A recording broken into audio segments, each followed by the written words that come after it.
Delhi corona के खिलाफ एक बहुत ही कठिन लड़ाई लड़ रही है। आपका मुख्यमंत्री होने के नाते मैं आज आपके सामने इस कोरोना के खिलाफ दिल्ली का जो अभी तक का संघर्ष रहा है उसको संक्षेप में रखना चाहता हूँ। हमारी लड़ाई मार्च के महीने में, लगभग मार्च के महीने में शुरू हुई। मार्च में पूरी दुनिया से, जब पूरी दुनिया के अंदर कोरोना फैला हुआ था, खासकर जिन जिन देशों में कोरोना फैला हुआ था, वहाँ से भारतीयों ने कहा कि वो अपने देश वापस लौटना चाहते हैं। केंद्र सरकार ने सही निर्णय लिया और उन सब लोगों को वापस अपने देश लाने के लिए फ्लाइट्स का इंतजाम किया। मार्च के महीने में विदेशों से, खासकर उन देशों से जहां पर कोरोना ज़्यादा फैला हुआ था, 35,000 लोग दिल्ली आए। इन लोगों को एयरपोर्ट पे स्क्रीन करते थे, देखते थे कि बुखार है क्या। कुछ चंद लोग जिनको बुखार था उन्हें आरएमएल सफदरजंग में भर्ती कराया और बाकी सबको घर भेजा। कुछ लोगों को क्वारंटाइन किया था, लेकिन अमूमन 35,000 लोगों को घर भेज दिया गया। जाहिर है कि ये जितने लोग अपने अपने घर गए उस टाइम, और ये सब उन दिनों कोरोना के बारे में जानकारी कम थी, गाइडलाइंस कम थी, ये सब लोग अपने अपने घर गए और जाहिर है कि एक से दूसरे को, दूसरे तीसरे को कोरोना फैलता गया। उन दिनों में तो टेस्टिंग किट भी अवेलेबल नहीं थी, उन दिनों में तो टेस्टिंग लैब भी नहीं थी, टेस्टिंग भी नहीं हो पाती थी। फिर लॉकडाउन हुआ और लॉकडाउन की वजह से लोग अपने अपने घरों में थे, इसीलिए कोरोना थोड़ा कम फैला। मई के अंतिम हफ्ते में जब लॉकडाउन खुलना चालू हुआ तो उम्मीद थी कि कोरोना थोड़ा फैलेगा, कोरोना थोड़ा बढ़ेगा। 15 मई के आसपास से हम देखते हैं कि दिल्ली के अंदर कोरोना बड़ी तेजी से बढ़ने लगा।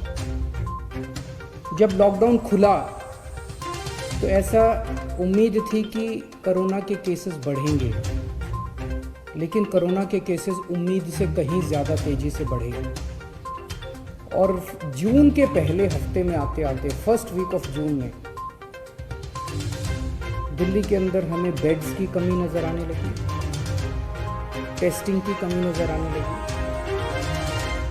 और बेड्स की कमी होने की वजह से जब कुछ लोगों को बेड्स नहीं मिल पा रहे थे तो मौत का आंकड़ा भी बढ़ने लगा। तब हमारे पास 2 ऑप्शंस थे। एक ऑप्शन था लॉकडाउन दोबारा लगा दिया जाए, हमने बहुत सारे लोग। दूसरा ऑप्शन था कोरोना से लड़ा जाए।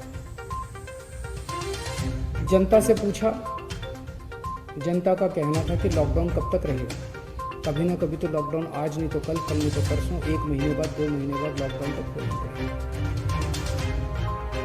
तो निर्णय लिया गया कि कोरोना से लड़ेंगे, कोरोना से मिल के सामना करेंगे, सारी दिल्ली के लोग मिल के कोरोना का सामना करेंगे, कोरोना से युद्ध करेंगे। और तब ये पूरा प्लान बनाया गया और कोरोना से युद्ध में 5 हथियार तैयार किए गए। पहला हथियार, बेड्स की संख्या बढ़ाई है। हमने देखा कि लोगों को कोई एक अस्पताल से दूसरे अस्पताल में दौड़ रहा है, दूसरे से तीसरे में दौड़ रहा है, बेड्स नहीं मिल रहे हैं, बेड्स की बहुत कमी है।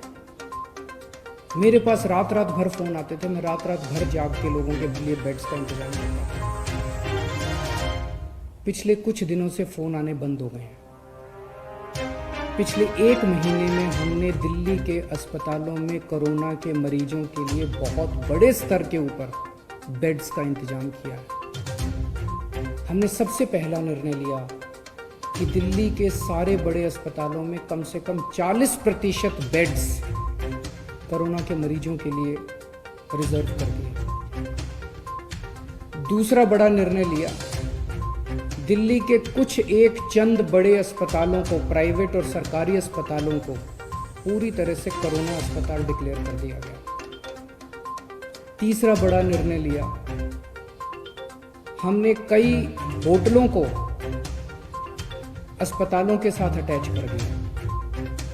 तो अस्पताल में 100 बेड हैं, लेकिन होटल में 200 बेड और लग गए, तो उस अस्पताल के 300 बेड हो गए एक तरह। इस तरह से अस्पतालों की कैपेसिटी बढ़ाई हमने।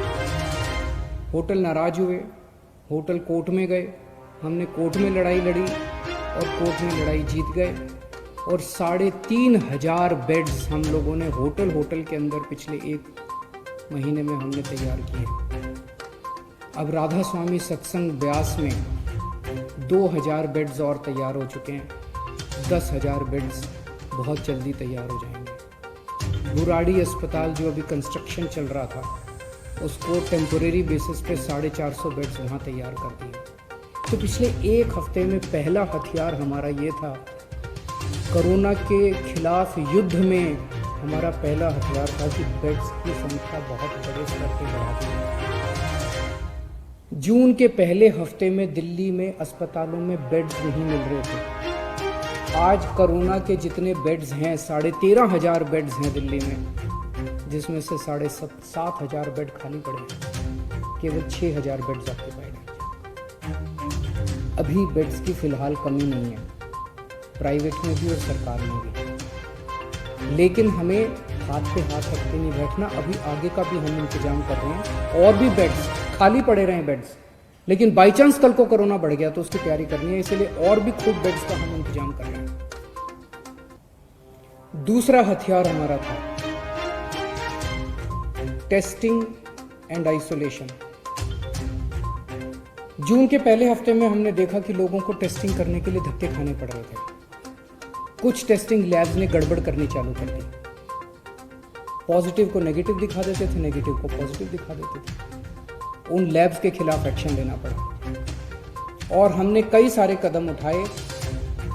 जून के पहले हफ्ते में जहां डेली 5,000 टेस्ट हो रहे थे, आज दिल्ली में 20,000 टेस्ट डेली हो रहे हैं। देश में लगभग सबसे ज़्यादा टेस्ट डेली दिल्ली में हो रहे हैं, 20,000 टेस्ट डेली। अब किसी की शिकायत नहीं आ रही है कि टेस्टिंग में दिक्कत है। टेस्टिंग एंड आइसोलेशन, हम टेस्ट करते हैं, खूब टेस्ट कर रहे हैं, जम के टेस्ट कर रहे हैं, गली गली में टेस्ट कर रहे हैं और आइडेंटिफाई करते हैं कौन कोरोना का मरीज है और उसको आइसोलेट करते हैं, कौन कोरोना का मरीज है उसे आइसोलेट करते हैं। बहुत बड़े स्तर पे दिल्ली में चल रहा है और इसके लिए मैं खास तौर से केंद्र सरकार का शुक्रिया अदा करना चाहता हूँ, जिन्होंने हमें रैपिड टेस्टिंग की में मदद की। एंटीजन टेस्ट उन्होंने पहले हमें कुछ किट्स दिए, अब तो हमने 6 लाख किट खुद भी खरीद लिए, लेकिन पहले एंटीजन टेस्ट शुरू करने के किट्स हमें केंद्र सरकार ने दिए, परमिशन दी, हमारा हाथ पकड़ के हमें करना सिखाया। इसके लिए हम केंद्र सरकार के आभारी हैं। तीसरा हमारा हथियार था कोरोना की लड़ाई में, तीसरा हथियार है oximeters and oxygen concentrators. Corona में सबसे बड़ी दिक्कत होती है कि ऑक्सीजन की कमी हो जाती है और ऑक्सीजन की कमी होने से आदमी की डेथ हो जाती है। तो हमने जितने लोग घरों के अंदर अपना इलाज करा रहे हैं, सबके घरों में ऑक्सीमीटर भेज दिए। ऑक्सीमीटर होता है, उससे आप अंगूठा डाल के पता कर लेते हो कि आपके अंदर ऑक्सीजन कितनी है। तो हमने सारे पेशेंट्स को बोला, वे घंटे 2 घंटे में अपनी चेकिंग कर लेना, अगर आपकी ऑक्सीजन का लेवल कम हो हमें फ़ोन कर देना, हम आपके घर ऑक्सीजन भेज देंगे और आपको अस्पताल में शिफ्ट कर देंगे। तो ऑक्सीमीटर जो है एक तरह से सुरक्षा कवच का काम कर रहा है अपने कोरोना के मरीजों के लिए। और ऑक्सीजन कॉन्सेंट्रेटर, अगर कोई अस्पताल में आए तो उसको ऑक्सीजन की सिलेंडर की और उसकी कमी नहीं होनी चाहिए। इसीलिए हम कोशिश कर रहे हैं कि सरकार के हर बेड में ऑक्सीजन की व्यवस्था। तो लगभग 4000 ऑक्सीजन कॉन्सेंट्रेटर खरीदे हैं। ऑक्सीजन कॉन्सेंट्रेटर होते हैं जिससे आपको ऑक्सीजन मिल सकती है। तो हम कोशिश है कि दिल्ली सरकार के हर अस्पताल के हर बेड के ऊपर आपको आज ऑक्सीजन मुहैया कराने की कोशिश की जा रही है। तो ये हमारा तीसरा हथियार है। चौथा हथियार है आज कोरोना के इस खिलाफ युद्ध में प्लाज्मा थेरेपी। इसमें दिल्ली ने पूरे देश के लिए एक तरह से रास्ता दिखाया। सबसे पहले प्लाज्मा थेरेपी दिल्ली में ट्राई की गई। 29 मरीजों को दिया गया। 29 मरीजों के ऊपर ट्रायल काफ़ी सक्सेसफुल रहा। उसके नतीजे हम लोगों ने केंद्र सरकार को ड्रग कंट्रोलर ऑफ इंडिया को दिए और drug and controller of India ने उसके बाद फिर दिल्ली सरकार के अस्पतालों में भी और अन्य प्राइवेट और केंद्र सरकार के अस्पतालों के लिए भी मंजूरी देनी चालू की है प्लाज्मा थेरेपी से। अब प्लाज्मा थेरेपी जो है वो कई लोग इस्तेमाल कर रहे हैं। जो पेशेंट बहुत सीरियस हो जाते हैं, वेंटिलेटर पे चले जाते हैं या मल्टी ऑर्गन फेलियर हो जाता है, उनके ऊपर तो प्लाज्मा थेरेपी ज़्यादा काम नहीं करती, लेकिन मॉडरेट पेशेंट्स को की हालत को और ख़राब होने से बचाती है प्लाज्मा थेरेपी। तो ये प्लाज्मा थेरेपी हमारा चौथा हथियार है। और पांचवा हथियार है सर्वे एंड स्क्रीनिंग। आज से दिल्ली के अंदर सेरोलॉजिकल सर्वे शुरू हो रहा है। 20,000 लोगों का सेरोलॉजिकल सर्वे होगा। घर घर के अंदर जाके सेरोलॉजिकल सर्वे कर रहे हैं, जिससे पता चलेगा कि दिल्ली में किस लेवल पे कोरोना फैला हुआ है। इस तरह के और भी खूब सर्वे और स्क्रीनिंग चलते रहेंगे। तो ये 5 हथियार हमारे हैं कोरोना के खिलाफ। हम खास तौर से केंद्र सरकार का शुक्रिया अदा करना चाहते हैं, जिन्होंने इस लड़ाई में हमें कदम कदम पे सहयोग दिया।